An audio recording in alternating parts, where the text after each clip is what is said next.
c'est pour ça.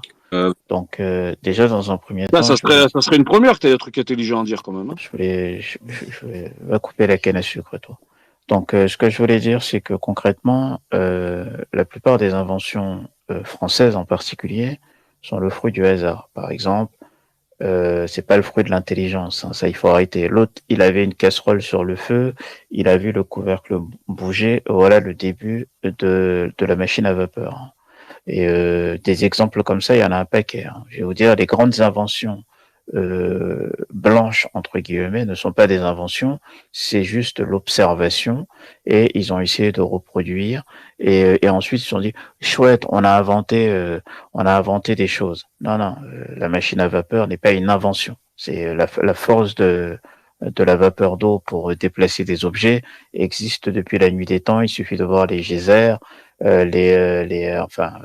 toutes ces choses-là qui prouvent un peu la puissance de la vapeur qui n'a pas du tout été inventée par l'occidental.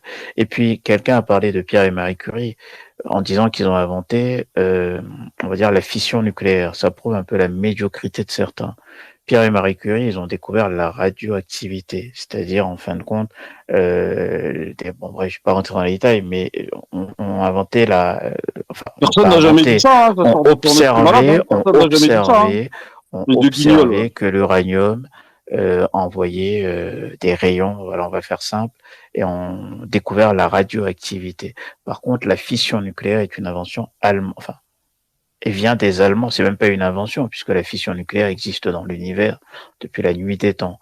Les Occidentaux ont toujours cet égo surdimensionné en disant on a inventé l'électricité. Écoute, l'électricité existait dans la nature depuis la nuit des temps. Ok, vous n'avez rien inventé du tout. Oui, il y avait des centrales nucléaires Voler, dans les pyramides. tais-toi, Oui, on le tais-toi, connaît. tais-toi, tais-toi. Mais Stéphane, laisse-le après, terminer, tu s'il es te plaît. censé dire des trucs intelligents. Il n'y a rien d'intelligent Inventer, dans ce que tu racontes. inventer. Désolé d'avoir coupé les micros. Stéphane, laisse-le terminer. Et après, d'abord, en plus, c'est à toi. Alors, donc, tu auras tout le loisir de lui dire ce que tu penses.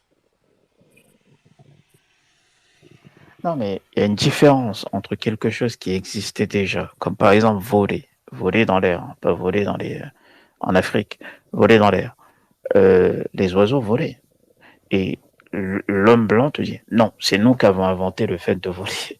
C'est ridicule. C'est-à-dire, quand tu vois un avion, ça ressemble à un oiseau, et le mec, il te dit, c'est nous qui avons inventé ça. C'est quand même incroyable.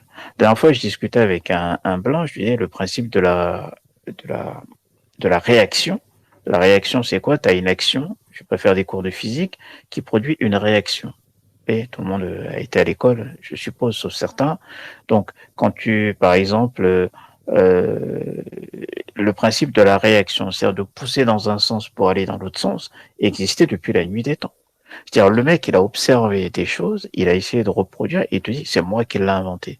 Ça, il faut arrêter. Et en fait, c'est une façon de se valoriser, de se sentir supérieur. Regarde le trisomique, il me parle de centrale nucléaire, là où je lui parle d'électricité. C'est-à-dire, quand tu vois des éclairs, les éclairs, c'est de l'électricité. C'est-à-dire, tu as deux masses d'air, donc tu as une masse d'air on va dire à une température très basse et une masse d'air à une température très haute, et quand les deux masses d'air se rencontrent, eh bien ça crée ce qu'on appelle des frottements et ça crée de l'électricité. Okay, je signale aux gens que l'air tiède, ça n'existe pas. L'air peut être soit à une température X ou une température Y, mais il n'y a pas d'air tiède. Donc quand tu as deux masses avec des températures aussi différentes, eh bien ça se frotte et donc tu as des électrons en masse qui se baladent et donc ça crée des éclairs. C'est de l'électricité.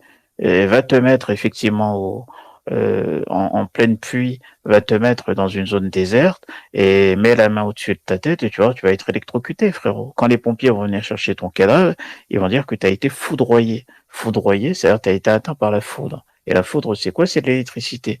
Et le mec, il dit, non, c'est pas, l'électricité n'existait pas, c'est nous qui l'avons inventé. Non, mais ces gens-là, ils trouvent tous les moyens au monde pour essayer de se valoriser, se faire passer pour des êtres supérieurs intellectuellement.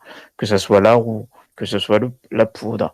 Et en fait, ils se sont accaparés toutes les inventions du monde et ils ont essayé en fait de se dire c'est nous qui l'avons inventé, nous sommes des gens supérieurs. Alors qu'en fait, ils n'ont pas inventé grand-chose.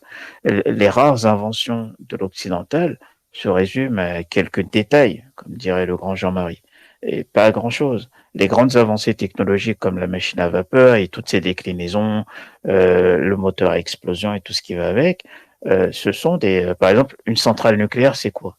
Et je conclue là-dessus, les gars. Les mecs, ils t'expliquent qu'une centrale nucléaire, ça produit de l'électricité. Mais une centrale nucléaire, je vais vous expliquer très vite ce que c'est. On prend des barres d'uranium dans lesquelles, effectivement, on crée ce qu'on appelle une réaction en chaîne. Donc, bref, je vais pas développer une réaction en chaîne. Et quand les atomes se désagrègent, explosent, ça crée de la chaleur et ça fait chauffer de l'eau. Et cette eau chauffe encore de l'eau qui se transforme en vapeur et qui font tourner des turbines. Mais c'est pas le nucléaire en lui-même qui produit de l'électricité. Le nucléaire produit de la chaleur qui fait chauffer de l'eau. Et c'est le principe de la machine à vapeur qu'on connaît encore une fois et qu'on utilise depuis X temps. C'est le même processus. Que tu utilises du nucléaire, que tu utilises entre guillemets du charbon, que tu utilises la force de l'eau, peu importe l'origine on va dire de la force que tu utilises, c'est le même processus qui a différentes déclinaisons. Donc, en fait, moi, ça me fatigue. Ces gens, ils me fatiguent parce que ils sont malhonnêtes et ils sont des menteurs. Puis juste un dernier point par rapport aux intérêts de la Russie. Mais les intérêts de la Russie se trouvent où? Se trouvent en Russie. Le pays regorge de pétrole, de gaz, de blé, et vous